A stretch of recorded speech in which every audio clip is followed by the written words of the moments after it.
Thank you for joining us for another special edition of the Innovate That podcast, brought to you by the Oklahoma Center for the Advancement of Science and Technology. I'm Jennifer McGrail, Executive Director of OCAST, and I am joined today at the Global Entrepreneurship Congress in Indianapolis, Indiana, by Wade Dunn with Gradient and Kristin Garcia out of Tulsa, or Oklahoma City, excuse me, at the Verge. I got it totally wrong. Want to thank you so much for joining us, and I think one of the things that we've had the opportunity to get to do at this conference is network not only with other policymakers and ecosystem builders, but we have had the opportunity to meet a lot of different founders from all across the globe. Yeah. And in Oklahoma, I think that's the one thing is it's a misconception if there's not a lot of stuff going on. Right. And there's nobody that's innovative within the state of Oklahoma. And all three of us get to live in a really unique world where we can laugh in the face of anybody who says there's nothing going on in Oklahoma. Yes. But the other thing that we heard yesterday from the main stage from Brad Feld and the Boulder Thesis, who, they're known for massive startup communities in the tech space in Boulder, Colorado, he time and time again made the comment of it is founder first. And in our role, what are some of the most unique founders that you've seen that we need to make sure everyone across the globe gets the opportunity to hear from? Oh, well, can I go first? Yeah, go. I'll go first. I have a lot of them. I'm gonna speak to one though. It's one that I had a meeting with this founder. We have a state certified incubator at Gradient, about 40 different companies. And one company, and let me just say it's all the companies are phenomenal, and I don't have enough time to talk about all the companies. So if any of the other companies see this, know that We'll put the tagline in. Yes, I will. But this one company called Cube Nexus.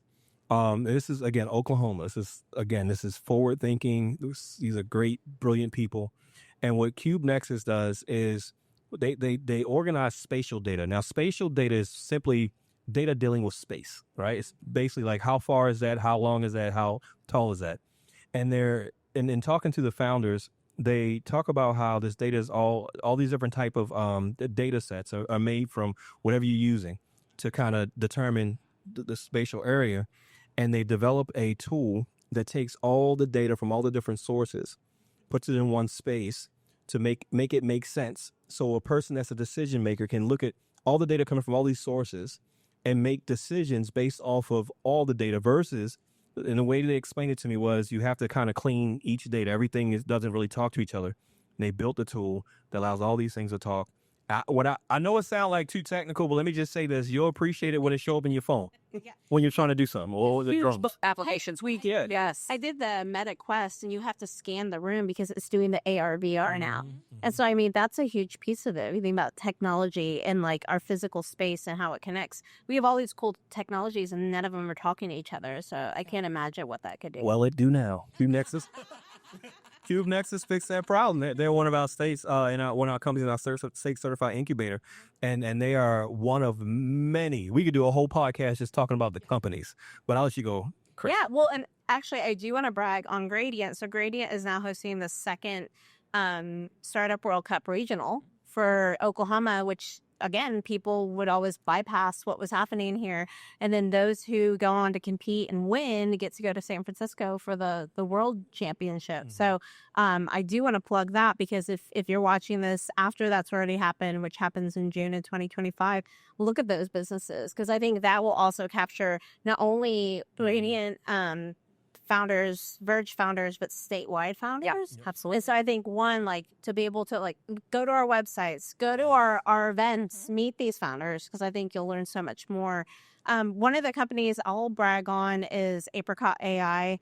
They are our largest member within our space. Basically the founder, who is a former OU national football champion and NFL player, had been in the healthcare industry and purchased a home hospice company. And in the process of having that company, saw all the gaps. We talked a lot about this week too, really looking at these gaps and how you can be innovative with them. And sometimes that's corporate innovation and working with a larger company, but this happened to be a home hospice company. And so as he found these problems, he actually went to Get Wit in Tulsa, and he said, "Can you help me figure out a way to fix this?" And so he met a developer there, and they solved it with the use of AI and basically reducing the amount of charting time it takes for nurses so that they could spend more time with the patients, they can spend more time with their families. And so within this past year, they built the business. They have 25 team members. Some are actually in Tulsa, and they come in on Mondays for all team meetings and then go back to the respective places and work hybrid. But, if we talk about the boomer generation in the United States and all those individuals who do need added care either at home or elsewhere, this is now a software that's going to be utilized by a variety of different home hospice networks and other healthcare networks.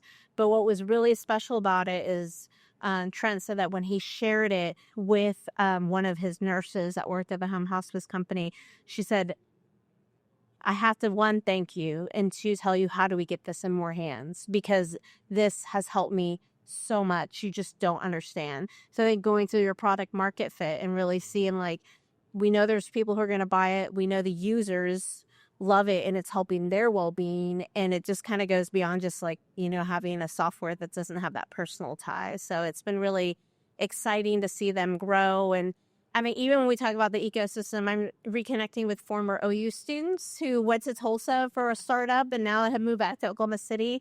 One of one of the developers went through our OK Coders boot camp. Yeah. And now has been hired. So it's really exciting to see how like everybody's working together for our founders and for what it's going to provide in the world.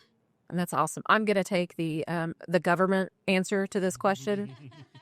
And since I'm getting to host this one today, I'm going to say that instead of me picking just one company to share about, I'm going to encourage anyone on any area or method that you want to listen to your podcast, go search for the Innovate That podcast, and you will have the opportunity to see a significant number of companies that are growing in Oklahoma and learn more about them. And then Kristen and Wade just gave me two more that I need to make sure that we get added to our podcast list so that we can cover them. So I know, okay, you've talked Cube Nexus, which is the spatial. You have Apricot Health AI. What are some of the original OGs in your networks that really they're the ones that have been there and folks need to know exist in Oklahoma? So there's this popular app called You Need a Budget. And everybody, you need a budget. It's called a YNAB. So that company is an Oklahoma-based company. The founder, he actually sits at Gradient, works on a Gradient. They've been in this, and I talked to him, and I'll tell him this. They were the original, what is it called? Work from home, right? Remote work. Yeah. He'll tell me how they used to do it back then, 18 years ago. They would talk over the phone. That was the Zoom. It was like talk over the phone, then go do the work. But it's the thing that goes like this. Yes. It probably had a cord 18 years ago, right? I'm like, this is my generation. Not this one. Yes. So they've grown to over 200 employees.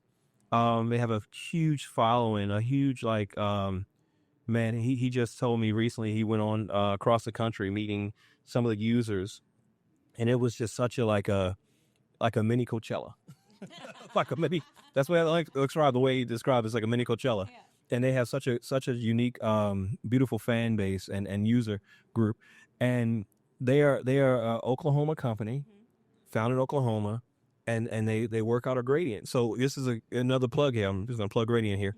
If you are an entrepreneur, it's people like that when you work out of this space, 112,000 square foot space that's dedicated to innovation, dedicated to entrepreneurs' resources.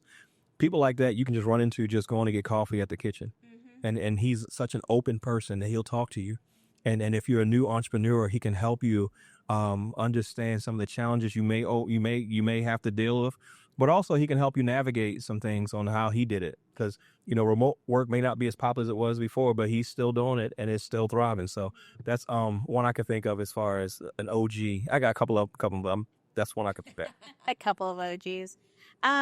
So I think one of the interesting things I've learned is actually sometimes even hard to know who some of the OGs are, because in Oklahoma, people don't brag.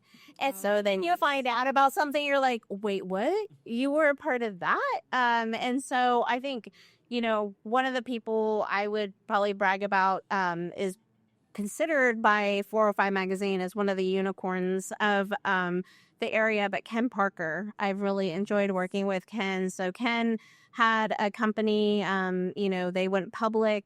He exited the company. He's moved, to Norman. He's now a CEO and founder of Next Thought, and is just very engaged in the community. His daughter owns a school in Norman Noble area. Son-in-law owns a restaurant. And he is really looking at AI technology from the standpoint of supporting education and growth. And so utilizing his past experience with a lot of data analytics, he's just not the type of person that you're going to see and you're going to say like, oh, he's probably done some really cool things. But he just is always thinking in the future. He's always welcoming to people. And so we actually had a dinner the other day with Cortado Ventures, and he was there, and somebody else that we work with was sitting next to. He's like, I just had like the most amazing conversation. And so, I would say Ken is one of those special aspects of people that happen to be, here in our state, and some people just don't know, what he does. And Kristen, you bring up a really great point of a lot of us in Oklahoma. I say that we have that Oklahoma humility, and that we are not the very first ones to actually brag on what's going on. So I want to say thank you for coming and sitting in this booth and taking time out of the conference today to come share the stories and spend some time bragging on Oklahoma. And for anyone that's listening to this, please make sure that you go and look at the Innovate That podcast, and you can actually see a lot more stories of all of the fantastic startups that are taking place and shaping up in Oklahoma. Thanks for joining Wade, Kristen, and I today.